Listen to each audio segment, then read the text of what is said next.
Hey heathens. So for about a year now, I've been asked to do a video about this whole ridiculous idea that the world is coming to an end in 2012. As most of you are probably aware, there's a new movie that just came out. And so I saw this article here in USA Today, Oh Maya, 2012, the end of the world. No, the end of us, sorry. Moving on through the article, it discusses there's some disagreement whether it's the 21st or 23rd that it is supposed to be, because the 23rd would actually coincide with the winter solstice, which is what the whole thing was based on. Anyway, but it does include right here in the third paragraph that most scholars don't buy the doomsday bit. As you move on through the article, you get to a part where it talks about John Major Jenkins. I love this part. This is just so delicious. A self-described Maya scholar. And then in parentheses it says, he's not a trained archaeologist, which basically means he's full of crap. Alright, anyway, moving on. He's done some books, and of course he's cashing in on this whole 2012 thing. 9 books later, he's convinced there will be a galactic alignment of the Earth, Sun, Milky Way on or near that date, and that the Maya predicted it. Remember, this guy is not a trained archaeologist. He just thinks it'll happen. He's got nothing to base it on. He just figures, yeah, screw it, they're probably right.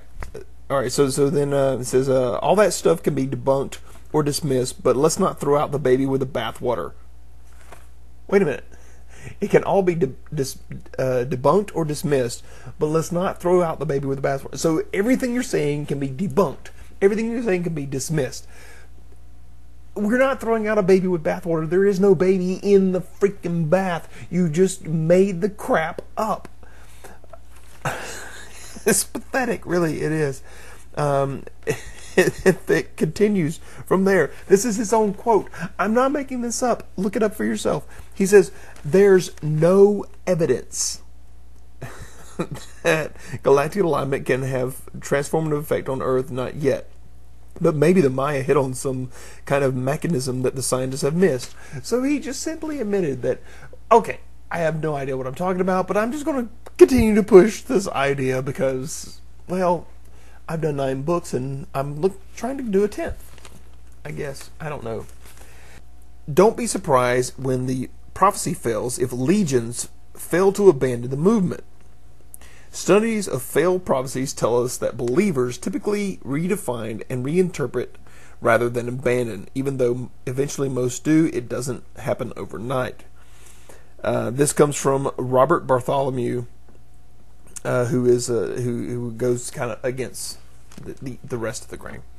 Okay, so he continues that believers typically redefine and reinterpret rather than abandon. Gee, what does that sound like? Past 2,000 years. Where else have we heard these doomsday things where it keeps changing and they redefine and reinterpret the literature so that they can make it mean what they want? I don't know. I can't think of a single thing. So what's the reality? What is the end result here? What is the bottom line that we can come down with on this whole issue of 2012? Well, it comes down to the insert that is put into this article. This is really all you needed to read in order to know what the whole entire thing was about.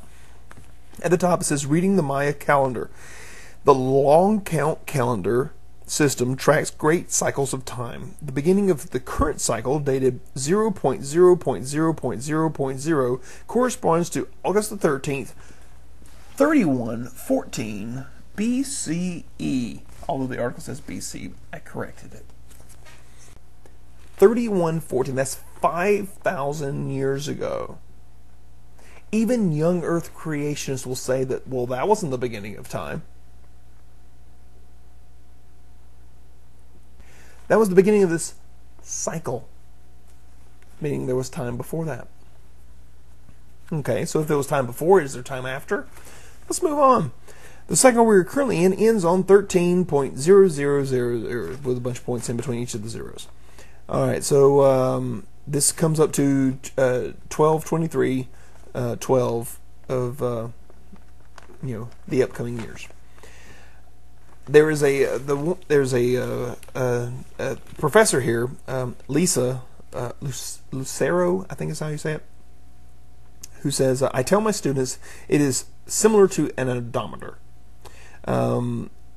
After it hits 100,000 miles, it starts again. There is no new car, nor does the car self-destruct.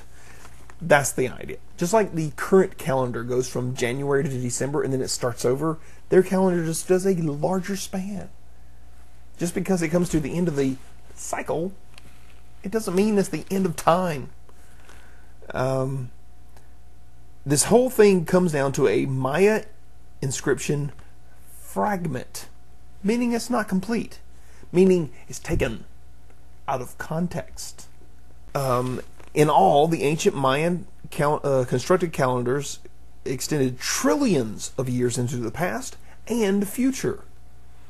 Their calendar actually went back longer than life of the universe, meaning they were wrong.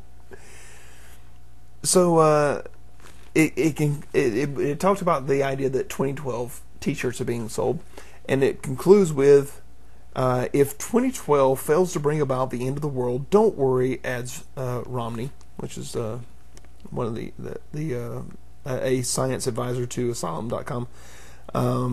There's always another calendar somewhere coming to an end.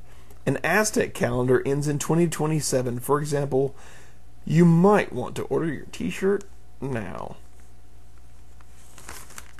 And that's the reality behind the whole thing. Which is why I don't respond to these people who think that 2012 is going to be some big number.